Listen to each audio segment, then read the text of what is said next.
ठरलं तर मग या मालिकेच्या आजच्या भागामध्ये इथे अर्जुनला इन्स्पेक्टर पाठक यांनी लॉकअपमध्ये ठेवलेलं असतं आणि ते आता अर्जुनची चौकशी करत असतात. तेव्हा इन्स्पेक्टर पाठक म्हणतात की अर्जुन सुभेदार, तुम्हाला या केसमधून आता कोण बाहेर काढणार? मला नाही वाटत तुमचे जे असिस्टंट आहेत ते सुद्धा तुम्हाला आता या केसमधून बाहेर काढू शकतील. हां, कुणीतरी अनुभवी वकील जर एखादा असेल ना, तोच तुमच्या केसला हात घालू शकतो. नाहीतर दुसरा कुठलाही वकील तुम्हाला या केसमधून आता वाचू शकणार नाही आहे.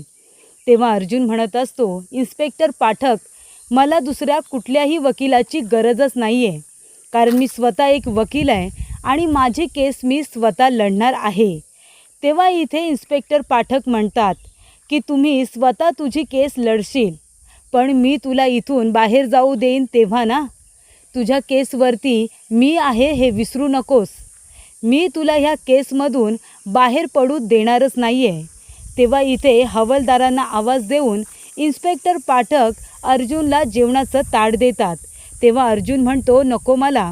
तेव्हा इन्स्पेक्टर पाठक म्हणतात की ह्या जेवणाची सवय करून घ्या. आता तुम्हाला आयुष्यभर हेच जेवण जेवायचं आहे.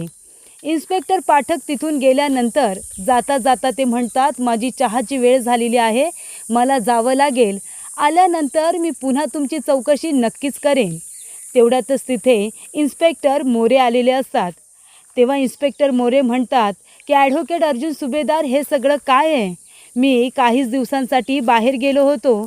आल्यानंतर मला या केसबद्दल कळलं. तेव्हा नक्की काय घडलं होतं? अर्जुन म्हणतो की मला जे सांगायचं होतं ते सगळं सांगून झालं आहे, पण आता मला काहीच बोलायचं नाही आहे.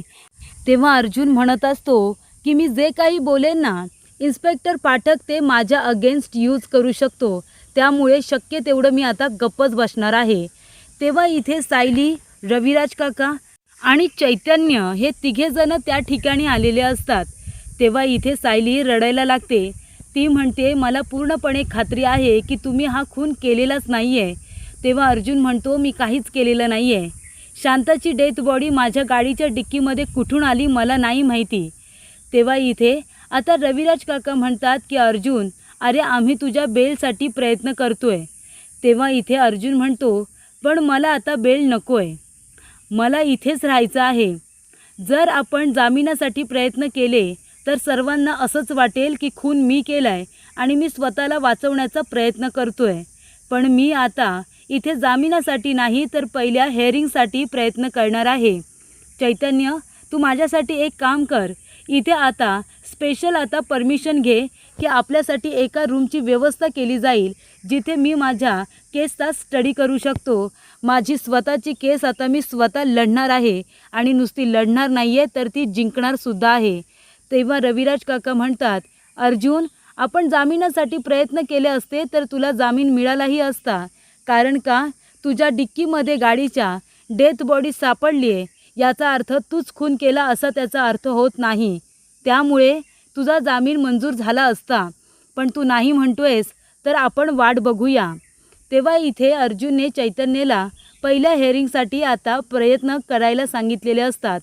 तेव्हा सायली म्हणते, मी काय म्हणते, मग खून तुम्ही नाही केला आहे हा तर आपल्याला विश्वास आहे, मग खून केला कुणी?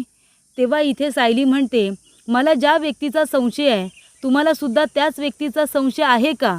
तेव्हा अर्जुन म्हणतो की मला फक्त अडकवणारी एकच व्यक्ती आहे आणि ती म्हणजे प्रिया. तर प्रियाच ती व्यक्ती आहे जिने इथे आता शांताचा खून केलेला आहे. तेव्हा प्रेक्षकांनो, अश्विनला समजलेलं असतं की अर्जुनला अरेस्ट केली आहे. अश्विनला खूपच जास्त त्रास होत असतो. तो म्हणत असतो की दादाच्या अटकेची बातमी कळली आणि मला धक्काच बसला. तेव्हा प्रिया म्हणते, हो ना रे, म्हणजे बघ ना, अर्जुनला पोलीस घेऊन गेले. अर्जुन कुणाचा तरी खून करेल मला असं कधीच वाटलं नव्हतं. तेव्हा अश्विन म्हणतो, एक मिनिट, काय म्हणालीस तू? काय म्हणालीस तन्वी? दादाने खून केला आहे असं म्हणायचं आहे तुला? एक गोष्ट लक्षात ठेव, दादामध्ये आणि आपल्यामध्ये खूप मतभेद असतील, पण याचा अर्थ असा होत नाही की माझ्या भावावरती विश्वास नाही आहे, की मी त्याला ओळखत नाही. मला पूर्णपणे खात्री आहे की दादा कधीच कुणाचा खून करू शकत नाही. आमच्यावरती असे संस्कार झालेलेच नाही आहेत, कळलं ना तुला? तेव्हा प्रिया म्हणते, तू बोलतोयस ते बरोबर आहे अश्विन. अरे पण त्याच्या गाडीच्या डिक्कीमध्ये शांताची डेथ बॉडी सापडले. मग आता लोक तर हेच म्हणणार ना की अर्जुननेच खून केलाय. अश्विन म्हणतो, तुला मी शेवटचं सांगतोय हा तन्वी, पुन्हा तुझ्या तोंडातून येता कामा नये की दादाने खून केलाय. काहीही झालं ना तरी माझा भाऊ कधीच कुणाचा खून नाही करू शकणार.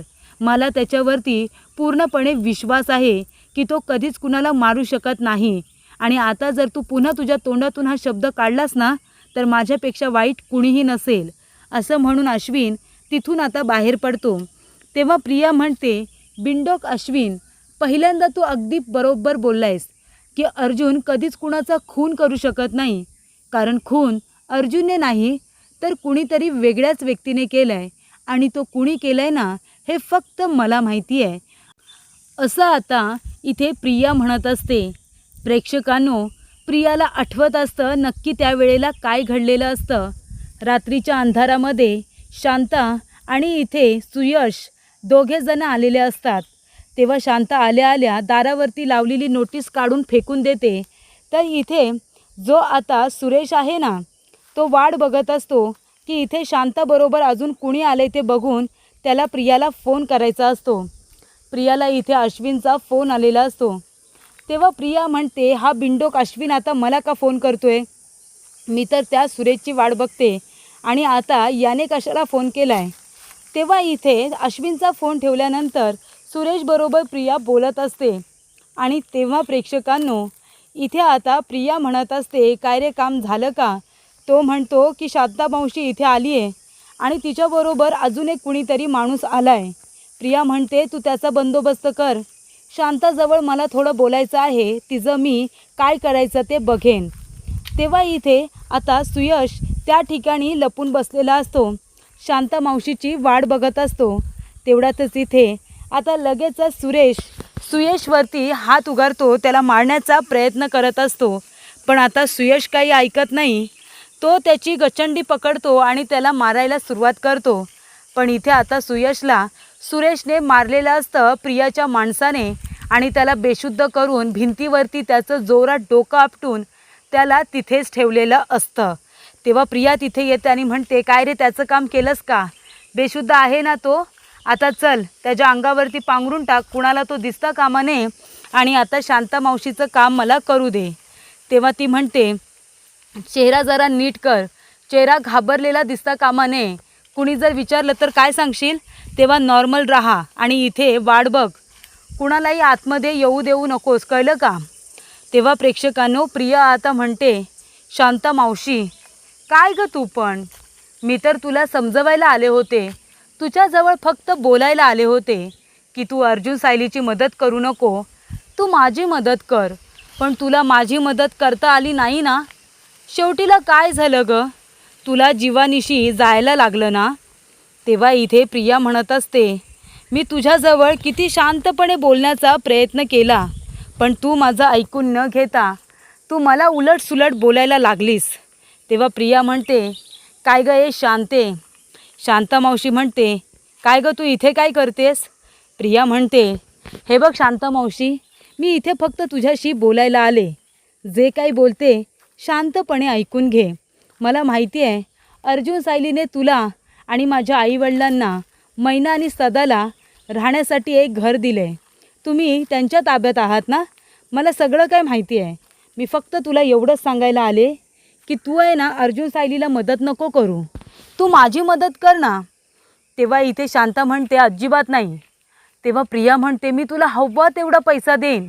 शांता म्हणते, पैशाने आंघोळ जरी घातलीस ना तरीसुद्धा तुझ्या मदतीला येणार नाही आहे मी. आधी मी सुद्धा खूप चुका केल्या.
इकडे शांता मावशी प्रियाला म्हणत असते की तुला सोडणार नाही आहेत अर्जुन साहेब आणि सायली, कारण काहीही झालं तरी मी त्यांना सांगितलेलं आहे की तू खरी कोण आहेस ते, तू खरी तन्वी नाही आहे तर तू बबली लोखंडे आहे, हे सत्य मी त्यांना सांगितलेलं आहे.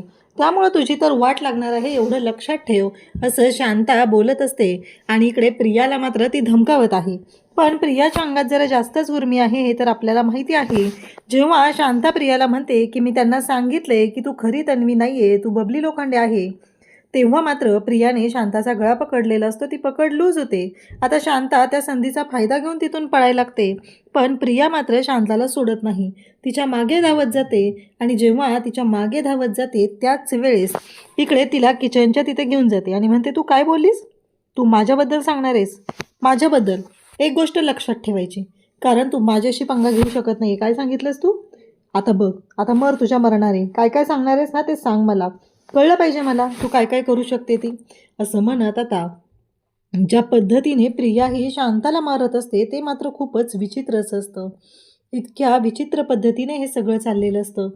प्रिया जाणून बुजून शांताला त्रास देते, ह्या गोष्टी तर लक्षात येत असतात. शांता म्हणत असते की तुला सोडत नसते, तुझ्याबद्दल कोर्टात जाणारे आणि कोर्टात तुझ्या विरोधात साक्ष देणारे आणि आत्तापर्यंतचे सगळे पुरावे अर्जुन साहेबांनी गोळा केलेले आहेत, तेव्हा तुला कळेल काय होऊ शकतं ते. असं सगळं बोलणं सुरू झालेलं असतं. आणि तेव्हा मात्र प्रिया घाबरलेली असते आणि प्रियाला कळत नसतं, प्रियाला आता काहीही करून या शांताला समजवायचं आहे आणि तिला संपवायचं आहे. समजवायचं म्हणण्यापेक्षा संपवायचं आहे, कारण प्रिया ही तिला नको, प्रियाला शांता ही नको आहे आणि त्यासाठी ही सगळी नाटकं तिची चाललेली असतात. आता प्रियाला ह्या शांताला संपवण्यासाठी तिथं असलेला किचन ओट्यावरचा चाकू प्रिया घेते आणि शांताच्या पोटात खुपसायला सुरुवात करते. म्हणजे इतकं विचित्र दाखवले हे सगळं, विचारही करू शकत नाही आपण प्रेक्षकांनो, इतकं वाईट दाखवले. प्रिया आत्तापर्यंत क्रूर कधीच नव्हती. आपण जे म्हणायचो ना साक्षी प्रियापेक्षा बरी, खरंच साक्षीच्या हातून चुकून खून झालेला होता, चुकून गोळी सुटलेली होती. इथे तर प्रिया सपासप वार करत असते शांताच्या पोटामध्ये. जराही मागचा पुढचा ती विचार करत नाही आहे की शांताला काय होतंय, कारण तिने पहिल्यांदा तिच्या पाठीत वार केला आणि त्यानंतर तिच्या पोटामध्ये चाकू मारत असते. खरं तर शांता घाबरलेली असते, पण आता वार इतके भयानक झालेले असतात आणि प्रिया मात्र तिथं असते. तेवढ्यातच जो सुरेश आहे तो दरवाजा उघडतो आणि आत येतो आणि म्हणतो मॅडम काय केलंय. शांता रक्ताच्या थारोळ्यात खाली पडलेली आहे आणि इकडे सुरेश मात्र पाहत असतो. ज्या पद्धतीने हे सगळं चाललेलं असतं ते मात्र खूप भयानकच असतं, ज्याचा विचारही कोणी करू शकत नाही. अशा पद्धतीने प्रियाने आज जे काही कांड केलेलं आहे ते केलेलं असतं. आणि तेव्हा मात्र प्रिया आता ह्या सगळ्या गोष्टी पाहत असते आणि इकडे जो सुरेश आहे तो घाबरलेला असतो. तो म्हणत असतो मॅडम काय केलं तुम्ही, हे सगळं काय होऊन बसलंय. आता प्रियासुद्धा घाबरलेली असते. प्रियाचं डोकं चालायचं बंद होतं, कारण त्या साक्षीला मी खुनाच्या आरोपातनं बाहेर काढलं होतं, पण मी माझ्या स्वतःचं काय करणार आहे. तिला तिच्यावरती आलेला आळ होता, त्या सगळ्यातून मी तिला बाहेर काढलं, तिला सोडवलं, पण मी काय करू. तेवढ्यातच जयेशचा मोबाईल हा सुरेशकडे असतो आणि त्याच्यावरती अर्जुनचा फोन येत असतो. अर्जुनचा आलेला फोन पाहून इकडे प्रिया सांगू लागते की एक गोष्ट लक्षात ठेवायची, तो फोन उचल आणि बोल. तेव्हा तो म्हणू लागतोय की आता मी काय बोलणार आहे मॅडम, काय बोलताय तुम्ही हे सगळं, मी कसं बोलू. अहो ज्या माणसाला मी बघितलेला नाही आहे, त्याचा आवाज मला माहिती नाही आहे, त्याच्या आलेल्या फोनवरती तो समजून मी कसं बोलणार आहे, मला कसं कळेल. तेव्हा ही सांगायला सुरुवात करते की काहीही झालं तरीही तुला बोलावं लागणार आहे आणि त्याचबरोबर तुला या सगळ्या गोष्टी कराव्या लागणार आहेत, नाहीतर काय होऊ शकतं तुला माहितीच आहे. आणि त्याचबरोबर ह्या सगळ्या गोष्टी चालू झालेल्या असतात. आता मात्र अर्जुनचा फोन येत असतो. अर्जुनचा फोन उचलण्याशिवाय पर्याय नसतो, कारण प्रियाला माहिती असतं आता जर का जयेशने फोन उचलला नाही तर अर्जुन 5व्या मिनिटाला इथं हजर होईल आणि ह्या सगळ्या गोष्टी मॅनेज करणं अवघड जाईल. आणि असं तिने सुरेशला सुद्धा सांगितलेलं असतं. जेव्हा सुरेश हा या सगळ्या गोष्टी करतो आणि तो म्हणतो की हा बोला शांता मावशी कुठं आहेत, अर्जुन विचारतो काम झालं का, मिळाले का पेपर. तेव्हा तो सांगतोय की हो आम्ही पोचलोय, शांता मावशी पेपर घ्यायला गेलेले आहे. आता जेव्हा सुरेश हे सगळं जयेश म्हणून बोलत आहे तेव्हा प्रियाने हे सगळं केलेलं कांड आहे आणि यामध्ये आता अडकला जातोय तो म्हणजे जयेश. खरं तर जयेश खूप घाबरलेलं असतो, त्याला कळत नसतं की आपण काय करतोय, या सगळ्यातनं काय होणार आहे, कोणत्याच गोष्टीची काहीच कल्पना नसते. आणि इकडे मात्र प्रिया त्याला अशा पद्धतीने अडकवत असते. तेव्हा मात्र जयेश आता तिथं प्रियाला सांगत असतो की मॅडम, तेव्हा जयेशला प्रिया म्हणत असते की चल, हे सगळं मिटवू लागायचं आहे तुम्हाला. हे जर सगळं मिटवू लागला तरच तू वाचशील, नाहीतर काय होईल तुला माहिती आहे. एवढं लक्षात ठेव. एवढंच प्रियाचं चाललेलं असतं. मग प्रियाचं डोकं चालायला सुरुवात होतं. तिथं असलेले कापड उचललेलं असतं. जयेशला तिनं सांगितलेलं असतं की जाऊन गाडीच्या डिक्कीमध्ये कापड, पोतं आणि त्याचबरोबर ग्लोव्ज आहेत ते सगळं घेऊन ये. म्हणजे प्रिया फुल तयारीनिशी आलेली होती. आज शांताला संपूनच जायचं आहे. एवढी तयारी मात्र तिनं चांगलीच केलेली होती. आता ज्या पद्धतीनं ह्या सगळ्या गोष्टी घडत असतात, प्रिया मात्र तिला सवयच आहे. आपल्याला माहिती आहे साक्षीच्या वेळेससुद्धा तिने अशाच पद्धतीने तिथले पुरावे मिटवलेले होते. या सगळ्या गोष्टी केल्या होत्या आणि हे सगळं प्रियाला आत्ता आठवत असतं. कारण जेव्हा सचिन तिला ठणकावून सांगून गेलेला असतो की तू जे बोलते ते चुकीचं आहे, अर्जुन असं करू शकत नाही, माझा दादा असं करू शकत नाही आहे, एवढं लक्षात ठेव. आणि आत्ता मात्र प्रिया हे सगळं आठवत असते. मग कशा पद्धतीने तिने सुरेशला सांगितलं पाणी घे. पाणी घेतलं. ज्या ज्या भांड्यांना प्रियाने हात लावलेला होता, ज्या ज्या गोष्टीला तिथं तिचा हात लागलेला होता, ते सगळं चकाचक करायला सुरुवात केली प्रेक्षकांनो. म्हणजे उद्या जर का इथे इन्व्हेस्टिगेशन झालं तर याच्यामध्ये प्रिया अडकणार नाही, जराही अडकणार नाही आहे. एवढी तयारी तिनं केलेली असते. परंतु प्रियाला मात्र कुठं माहिती आहे की कितीही काहीही केलं, कारण प्रियाला स्वतःला माहिती आहे की या सगळ्यातून साक्षी तरी कुठं सुटली. साक्षीला जेल झालेलीच होती, जन्मठेपेची शिक्षा झालेलीच होती. पण या सगळ्यातून आता स्वतः कसं बाहेर पडायचं हे मात्र तिला चांगलंच कळलेलं असतं. दरवाजा बंद केला जातो. ती जी बॉडी आहे ती पोत्यात भरलेली असते शांताची. ती बॉडी घेऊन दोघंही बाहेर येतात. प्रिया म्हणत असते की धरे, मी गाडी घेऊन आली, इथून कुठं ओढत नेतोय असं सांगितलं जातं.